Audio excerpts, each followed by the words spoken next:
Thank you to everyone joining today. We have TaVona Denise, who is a PT and now transformed into a life coach, a business coach, and I'll let you take it away. Oh, wow. Okay. Well, thank you, first of all, for having me.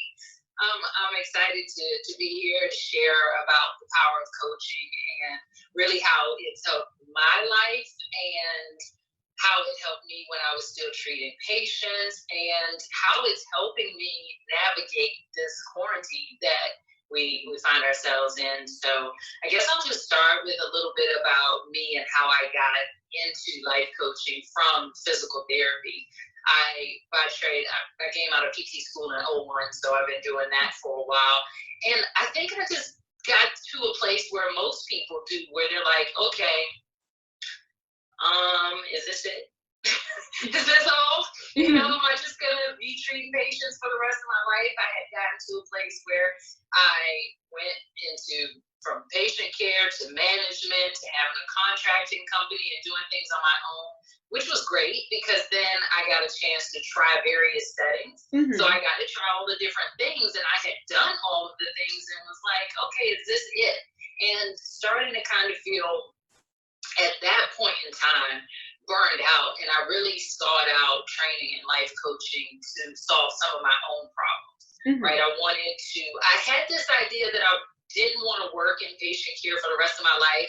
I had read a book, I'm not sure if you're familiar with it, Kat, called The 4-Hour Workweek. Yes, I read that recently. Oh, okay, recently, right. So it came out in '07, and I looked back and I read it like right when it came out. I didn't know it had just come out, but like that sparked it in me where I was like, oh, laptop lifestyle, live from anywhere, join your new rich, all of the things. Yes. And I was like, okay, but I can't do that as a physical therapist because you have to be there to treat the patients. Yes. Which we now know is not true.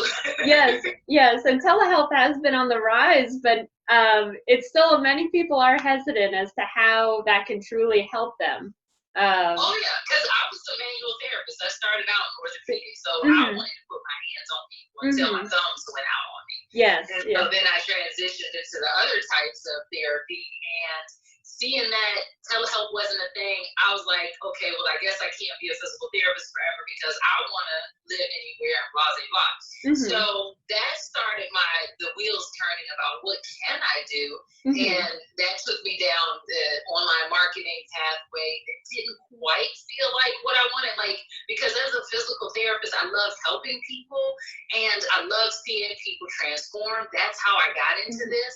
I wanted to originally be a medical doctor, didn't have great experiences because of some health challenges as a child. And then when I saw what a physical therapist did on a video, and then I did my shadow work, and I shadowed someone who worked in a clinic, and then after hours, he did home health PT, and going and seeing this little old German lady drive down the street for the first time, I was like, yes, I want to do that because I can see she got better, right? I can see what's happening. So going from that to this online marketing space where it was just, I just didn't feel like I was helping people like that. But I also was burned out.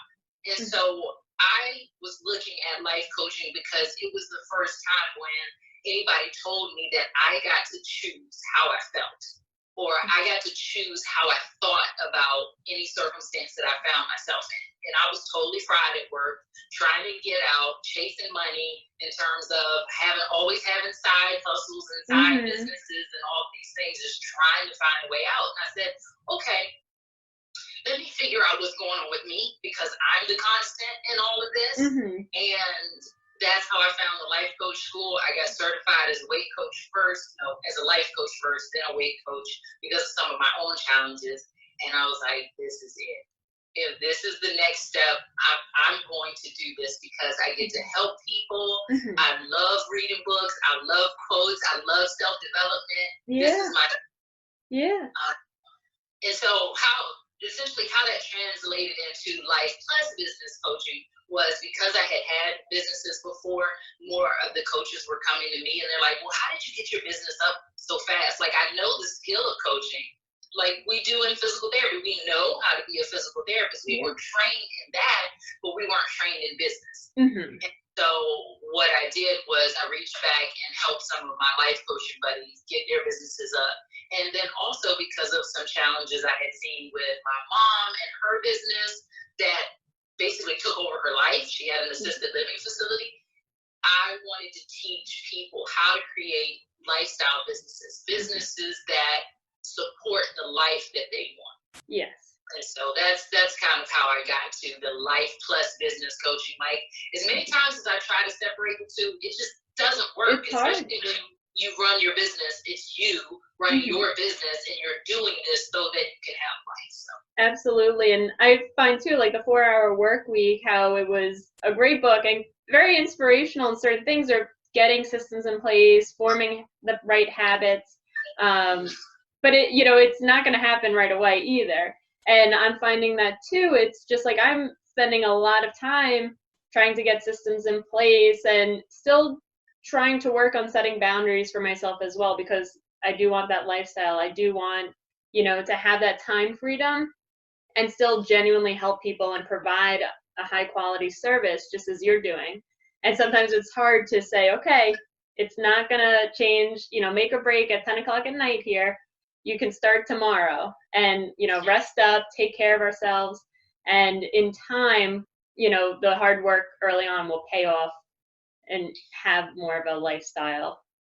Yeah, and I think it's funny because I was chatting with a friend of mine who we've both been in the game for several years now, and we were saying that we both read that book, The 4-Hour Work Week, earlier on in our careers or in our journey of entrepreneurship. And we laugh now because we're like, if anybody believes the title, you are sorely mistaken, because if you just get in it to have a 4-hour work week, you will never work hard enough to be in a position to even work 4 hours a week. Yes.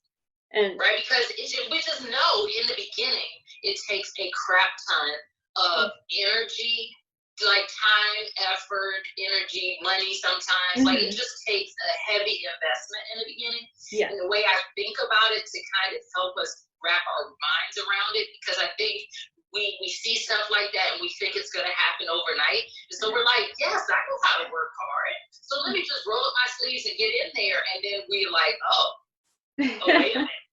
Like, I'm working my behind off and it's not producing the results that I thought it would in the time frame that I did. Yeah. So two ways I help people think about this that kind of helps them to calm down and a little bit more enjoy the process is two things. One, thinking about your business like a baby, like your baby. In the beginning, if we think about an actual baby, it requires a lot of time, energy, attention, resources. Those are resources, and that would be money in the beginning. Diapers are expensive. Right. You can't just put the baby over there. No. You have to hold the baby and walk the baby around. Like, you have to coddle the baby. The baby gets upset. You know, it's like, so you have to feed the baby. But you can't get anything from the baby in the first 2-3 years, period. Like, I don't know when baby's potty trained because I don't have one, but like, you can't even get it to go to the bathroom by itself for, I'm gonna say 2 years probably. So if we look at our business like a baby and we just say, hey, I'm raising a baby and I'm gonna give it at least 2 years, because I know before 1 year it can't even walk, right? 11 months, 12 months, whatever. Before a year it can't walk. Before 2 years, it's not going to the bathroom on its own, right? So why do we expect our businesses to do that? Yeah. We've just been sold this story but it's unrealistic. And I hate to be the one to say unrealistic, because I'm a very optimistic person. Like, even in Corona, even in quarantine, I'm like, okay, well, what's my go-to question was, what's good about this? Right? That's my go-to question for anything. When I didn't get a management position that I was looking for, when I hurt my back and I was out of work for 6 months, my go-to question is, what's good about this?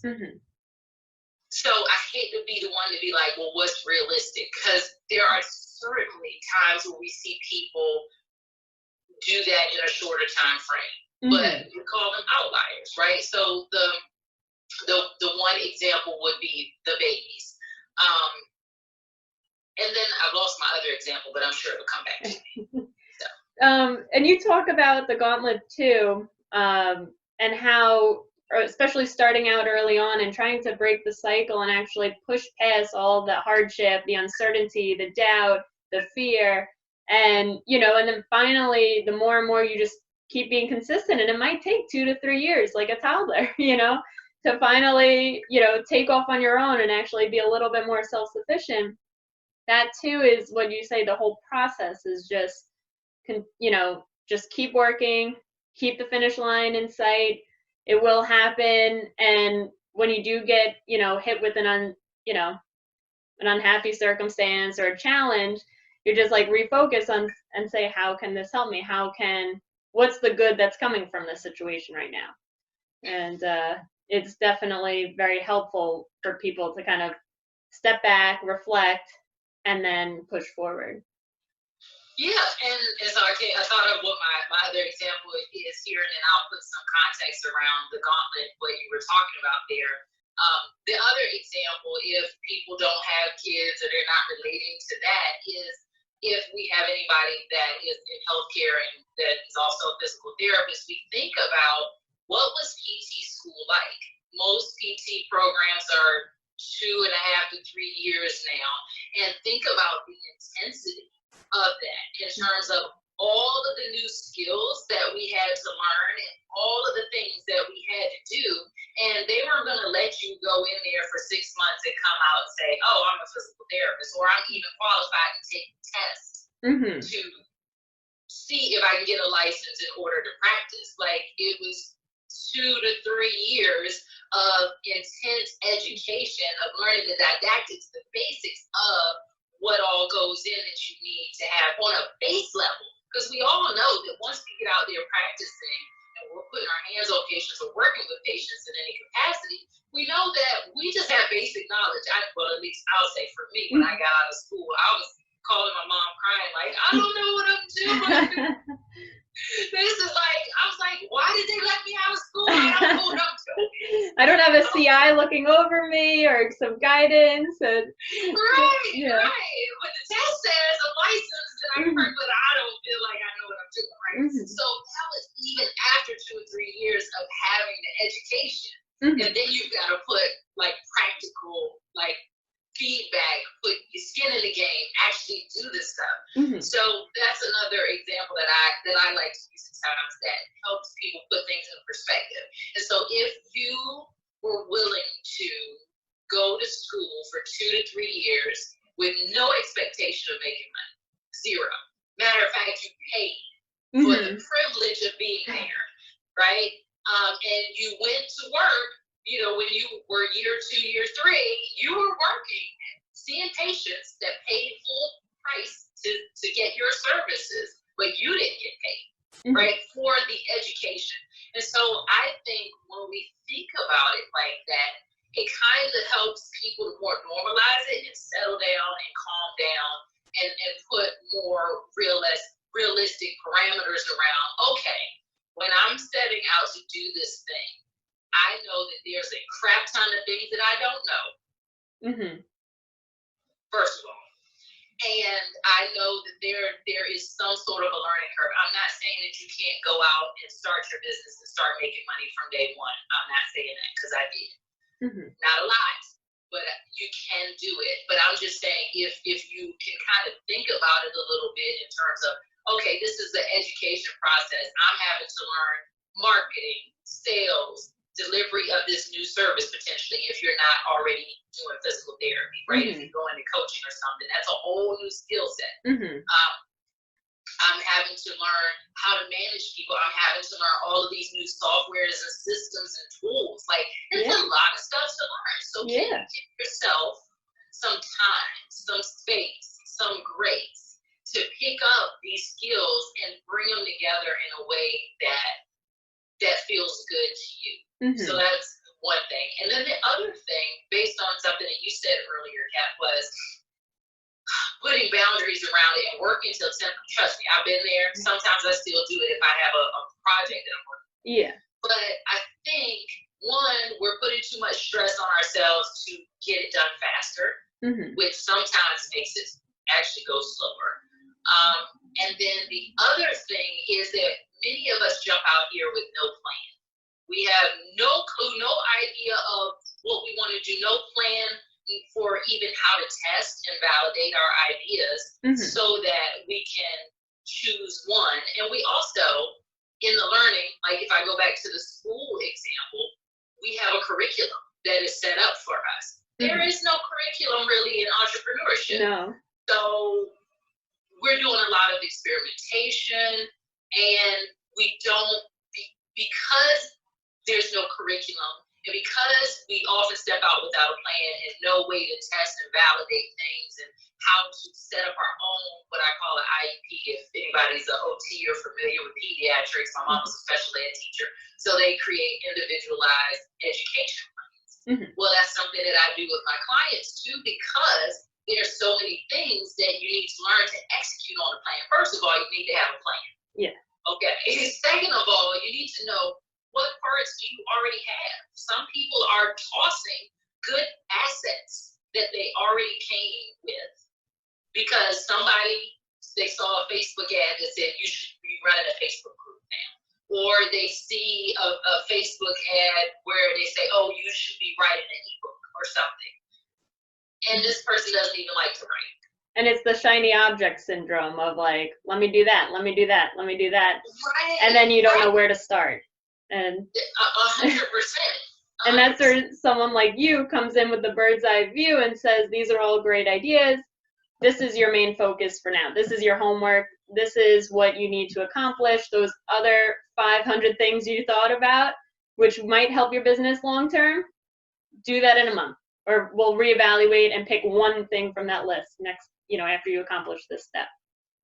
100%. And so it's kind of hard when you don't even have a basis of like which direction, which way is up?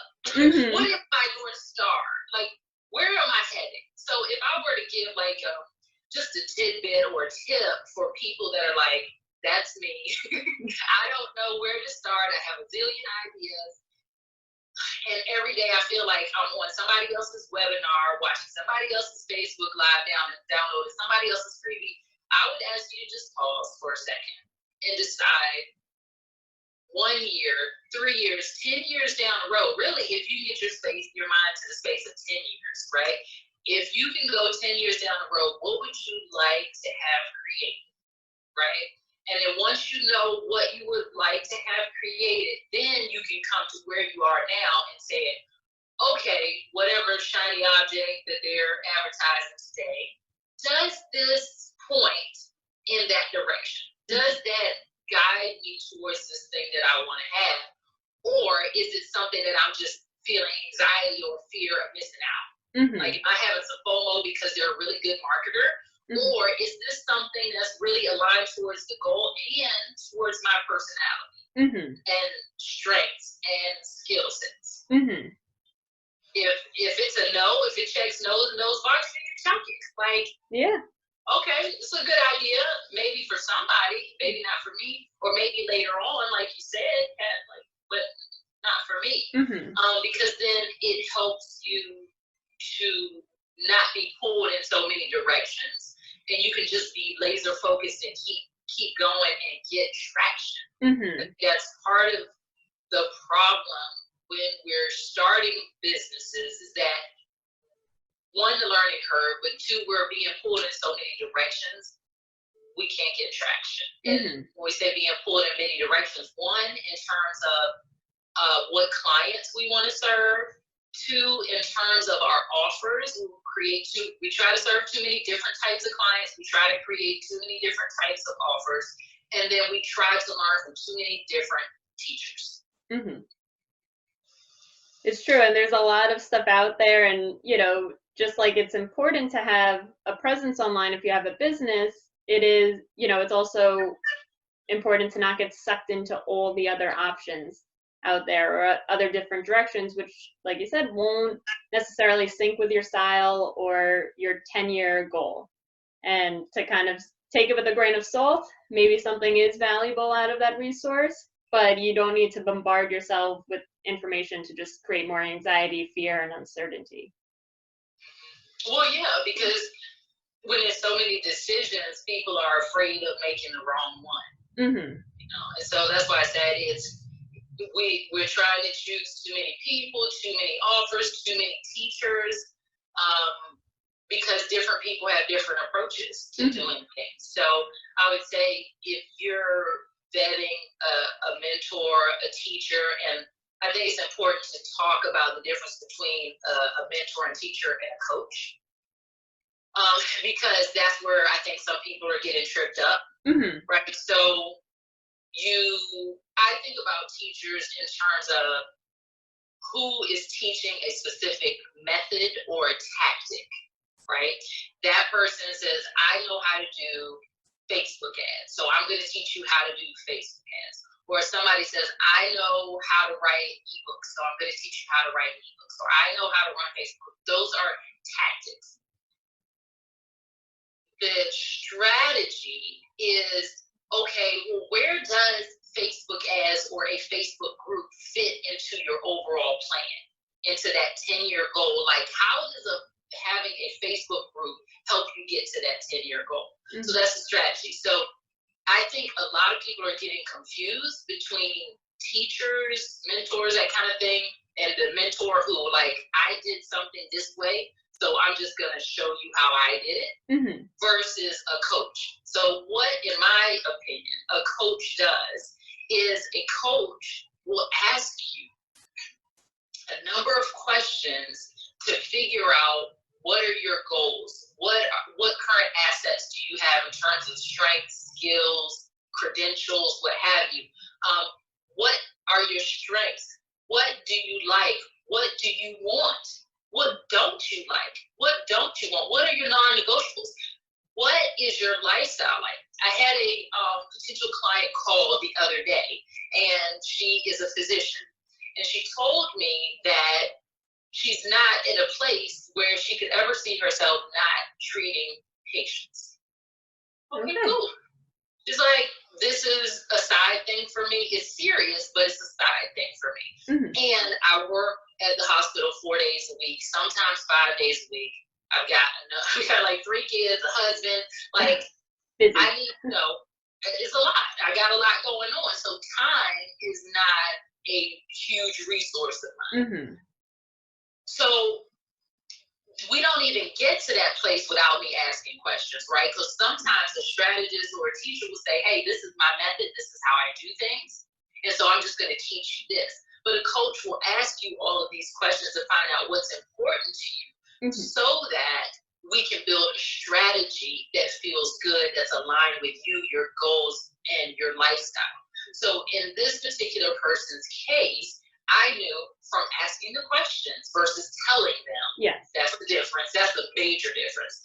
Is, okay, she has a couple of books. She has a course that's a self-study course. If you don't have time and you've already built out a course, let's just sell the course. Let's get that thing out there and help some people, right? Versus, oh no, you gotta do this coaching program, and it's gotta be 12 weeks, and you gotta have calls, and you gotta, like, no, that's just not where she is right now. And so I think that's where people, they don't understand the difference with regard to those things. And that sometimes leads to making a choice that doesn't serve them to the highest level at that time. So it's like, you've got to understand what a person's offering you and what you need. Yes. And how would you say everything you've learned with coaching, and now how you're saying too, it's not just throwing a plan at you because this is the way I do it, whether it aligns with your individual needs and situation, but how would you have either changed and or improved upon the treatment you were providing for your patients, now as a coach, or more of a coach mindset? Because I do feel like we are coaching, or we are, coming up with specific treatment plans for people, but now would you have gone back and changed anything? Well, I treated patients for 6 years after I got my certification. So I would say getting the life coach certification, not the certification itself, because, you know, I have certain thoughts about certifications, but the skills and the tools that I learned going through that process, right, made me a better physical therapist, hands down, because I was able to find out what was it that person, what was important to them, and use it as leverage to help them get what they want. And so we co-create in those treatment sessions. It's no longer I'm the boss, I'm the authority, what have you. I want to find out what's important to you and what makes you tick and what's your personality like, and how do you like to best be held accountable so that we can get the most out of you, we get the best out of you during a treatment session. Yes, absolutely. I am the authority when it comes to being a movement specialist, and I know the best way to get you to leverage your own strength, your body, and whatever tools we have. But even before a person will trust me to that level, they need to know that I care about what's important to them. And so I think me learning the tools that I learned as a coach just made me a better therapist from that aspect. Even if I wasn't a better therapist in terms of evidence-based practice and what have you, none of that means a hill of beans if the patient is not bought into what you're saying. Yeah. And you're still getting them better once they're fully bought in, they're motivated, and they also see the finish line. You know, sometimes patients are like, well, I just have to go to physical therapy, I had surgery. And it's like, well, this is a team effort, and we have to work together, and what's going to drive you as the patient? Yeah, 100%. So one thing that we didn't talk about, or I touched on, you mentioned that, so when it comes to the gauntlet, I know you put that phrase out there from, I teach a concept called the confidence loop, and I get excited about this because I think it's a good framework to help people understand what's happening when they attempt to achieve certain goals in their lives. So when we have some sort of discomfort in our lives, like we're going to stay on the starting a business, right? So we're an employee and we're like, I don't like treating 14, 16 patients now a day. I want to do something different in my life, or I'm meant for more than this. I can do more. I can be, do, or have more. So the person says, they make a commitment, right? So from the discomfort comes a desire for something else, and then they commit. So we're going to make a commitment to actually give this entrepreneurship a go. And when we actually commit, because to me, a commitment is different. It's a different energetic level than just desiring something. Being uncomfortable and saying, I hate this job, but I'm just going to kind of stay here. It's never going to change. So when we actually make that commitment, the ego freaks out. Because it's like, oh, no, we're good. Wait a minute, you're about to change? We know this over here, right? So once you actually commit to the change, the ego gets challenged and what I call the freak out occurs. Because all the thoughts that we have that are trying to keep us safe come out. Like, I don't know what I'm doing. I don't have time. I don't have money. Nobody's going to pay for this. All of the things. Like, I don't know enough. I need another certification. Whatever it is, right? Often negative stuff that keeps us stuck. And people get stuck in that place of, okay, I'm uncomfortable and I said I want to do this, but my thoughts have gotten the best of me. And so what they need at that point is to invoke a bit of courage. Like, even though you don't think you know enough, even though you don't feel like you have enough time, even though you don't feel like you have the money to invest, even though, right, you take that step forward. Because courage is feeling the fear and doing it anyway. So you take that step forward, and then after courage becomes consistency. And that is really the key, right? Because it takes some courage to take the first step, but it takes consistency to keep stepping. And I say that courage is kind of like willpower, that they're depletable sources. So you have to get past all of those thoughts that came up during the freak out to keep moving forward. And that part of the loop is what I call the gauntlet. And that's where I often see people get stuck, because they will either, like I said, be stuck in a like, oh, I just think this is uncomfortable and I think I would like to maybe one day possibly do something. Or they get stuck in the I'm committed and I'm freaked out about even taking the first step. Or they take the first step and it's so incredibly uncomfortable and they don't know how to manage their mind around the step, around the freak out, that they run back to safety. And when I say they run back to safety, they run back to this space of, phew, okay, that maybe it wasn't Facebook group. That was the right strategy. So I'm gonna go and do LinkedIn and I'm gonna take this class, right? So I commit. I'm gonna download the webinar. I'm gonna pay the $97.45, whatever. Yeah. Okay, so I'm gonna learn the strategy because it feels good to learn. It feels like I'm doing something. Yeah. I'm excited to learn something new. This is okay. This is gonna be the thing. And then the learning's over and it's time to implement. And then that's where the courage is like the first person that doesn't accept your LinkedIn request, or the first person is like, why are you spamming me? Then and you run back. Yeah. And then it's like, okay, well, clearly talking to people is not the answer, so I should probably create a funnel. Right? And okay, let me learn all the things about the funnel and all the like capacity is it, automation is it. Right? And so we find ourselves, so then you get to the, I set all the things up and nobody's buying. You're like, dang it. Right? And so you just kind of get stuck in that place. That this, if you've ever heard anybody talk about shiny object syndrome, I think that is really what's happening. They're stuck in that gauntlet and the discomfort is so great and they haven't learned how to manage their mind because our feelings just come from our thoughts. And so if you don't know how to manage your thoughts and you run out of that courage, you can't ever get to the consistency, right? And when we're consistent about something, then we have clarity and confidence over what to do and how to do. And then once you know what to do and how to do it, then you're up into the confidence, right? Because I've never met anybody that's confident.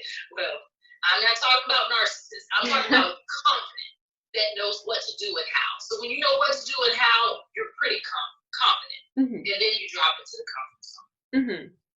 Right? So that's what that process is what I call the confidence loop. And the challenge with most people is they want the confidence up here without being willing to step into courage. The courage comes before the confidence and not the other way around. Yeah, and it goes for entrepreneurs who you help. It also goes for your clients who you work on weight loss with, any fitness goal, rehab goals.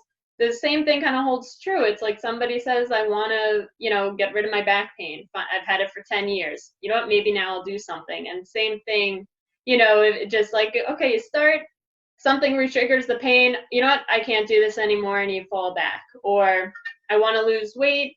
And now I go out and party on the weekend with my friends and, I ate what I was not supposed to, and then a more negative mindset and repercussion goes in.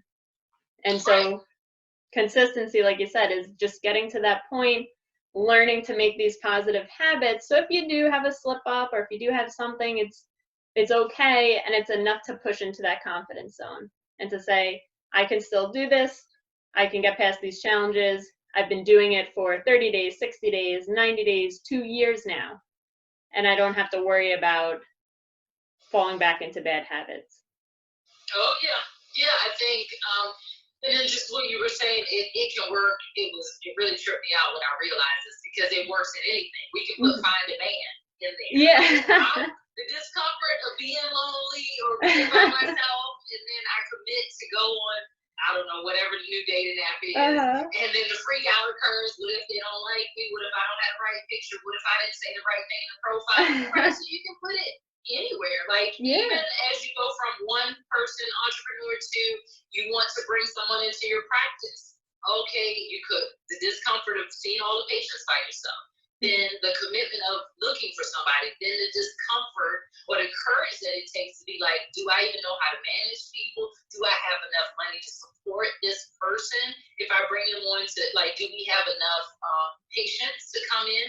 Like, so it happens, and it can happen with anything at any stage, right? So fascinating. Yeah, and it's awesome too. Again, what has been a big misconception of your field of coaching, and kind of guiding people throughout their life journeys, whatever it may be? I think there are a couple, and we talked about one big one is some people are calling themselves coaches, and they really are teachers or mentors. Mm-hmm. And then the other one is some people think that coaching and counseling or therapy are the same. And so the difference there is for a coach, we're looking at your thoughts, but in the present and how they will affect the results that you will get in the future. And oftentimes therapy is looking back. Mm-hmm. Like, okay, you were 5 when that happened. How do you feel about that today? So Mm-hmm. I'm looking at the present forward to help you get what you want, and how your thoughts are dictating how you feel, and how you feel dictates what you do today in this moment, and what you do repeatedly over time consistently dictates your results. Mm-hmm. So that's a big difference in misconception. In terms of certification, people think that you must be certified to be a coach. And currently, coaching is not a regulated industry. Mm-hmm. And so that's a double-edged sword, right? Because you have some people that are like, hey, I don't know, I learned how to lose 50 pounds, so I'm going to coach people on that.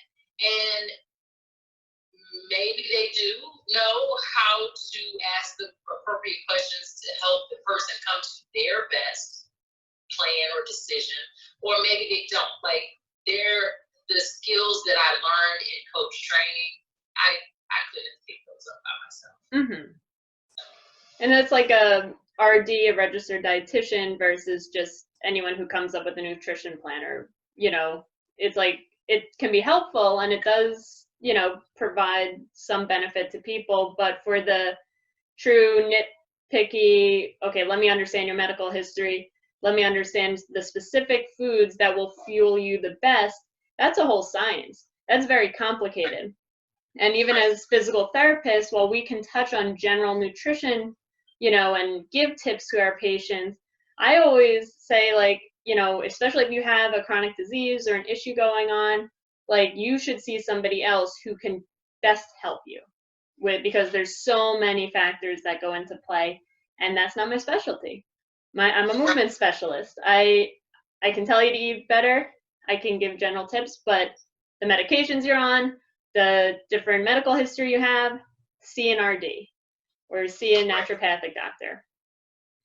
Yeah, mm-hmm. For sure. And I think the same thing comes to when I'm coaching people around their business and helping them come up with a strategy. Like, I'm looking at a lot of things. I'm factoring in a lot when I help a person develop an aligned business plan.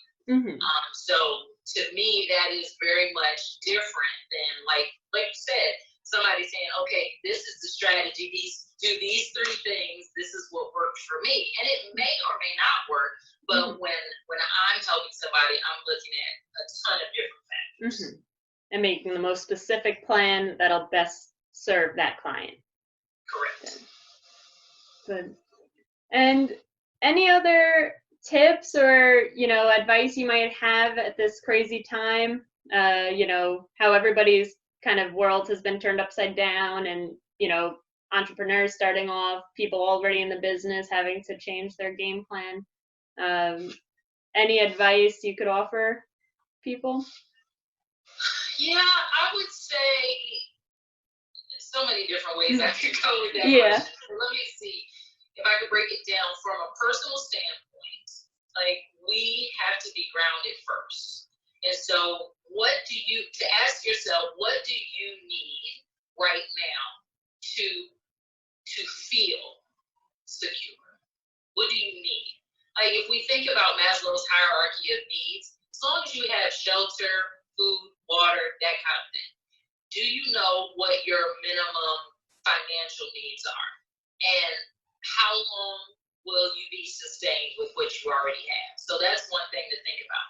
The other thing is from a mental standpoint, because if we are feeling anxious, fearful, overwhelmed, unsure, frustrated, anything like that, then it's going to show up in our business. We're not going to take action, or we're going to be swayed by the circumstance versus being grounded in our own vision, which is part of the reason why I mentioned 10-year goal. Because this part of time, even if it does last 2 years like they're talking about, if you have a 10-year goal, that's only 20% of the 10 years. It's small compared. So if you have a 10-year goal that you're reaching for, again, you don't have to freak out. You may have to do some adjustments, but you don't have to make a wild change in your business because you know where you're going. And part of being able to make that grounded, calm decision means checking in for yourself in this very moment. Am I okay? Like really checking in and saying, I have enough, if that's true, right now. And if I don't have enough to meet those minimum needs, what do I need to do to meet those minimum needs so that that level of the hierarchy of needs can be satisfied and I can make more grounded decisions than being swayed back and forth. When it comes to our business, again, looking at the 10-year goal versus right now in the moment and freaking out. Also, I think now is really a time to connect with people. People don't care what you know unless they know that you care, right? And so for those that are small business owners that, let's say if you were a clinic owner and you've been pulled out of the clinic, one of the things that I've coached my clients to do, that I highly encourage the viewers to do, is to reach out, like sincerely, not to try to sell them telehealth or anything, but just, are you okay? What do you need? Maybe I know somebody. Maybe we just need to get everybody together and just have a kumbaya or cry it out or venting session, right? Like, just to let your people know that you're there as a leader in your local community or your international community or wherever your community is, they will remember that. And so once you come from a place of abundance or at least sufficiency, enoughness, then you can tap into your creative ideas about, okay, I have enough. How can I support others? And that doesn't necessarily mean that you go give away all of your services for free. Not at all. I actually have had clients raise their prices during this time. I have clients that are making more money now than they were pre-corona, right? So it really just depends in that way, and just survey people. What do you need? Now, that also doesn't necessarily mean that you go creating a bunch of new offers and products and services, again, being swayed by that. But I'm just really talking about being there, being a good neighbor, being a good leader, and just saying, hey, what do you need? Right? And then seeing, hey, you might already have what it is that they need, and you can offer that to them. Yeah. So that would be some of the advice that I'd give during these times. That was all great. And I know we're getting close to time, so thank you so much for coming on. If anybody ever needs some help, guidance, and coaching, you're a great resource. And where's the best place they could find you? Well, I am sort of a little bit on IG. So anywhere at TaVona Denise, TaVonaDenise.com if you want to check me out and see if anything that I offer could be of service to you. And I'm mostly on Facebook. You can find me, TaVona Denise, on Facebook as well. There is the Thrive Network for Women Entrepreneurs in Healthcare that I run. And that's where conversations like this are happening every day. And we're just really uplifting one another and trying to keep things light and positive, but also real, because life happens and life is 50-50. So if you are a woman entrepreneur or interested in entrepreneurship and you're in healthcare, join us at the Thrive Network on Facebook. All right. Well, thank you so much, and I hope you enjoy the rest of your day, and it's been a pleasure having you on.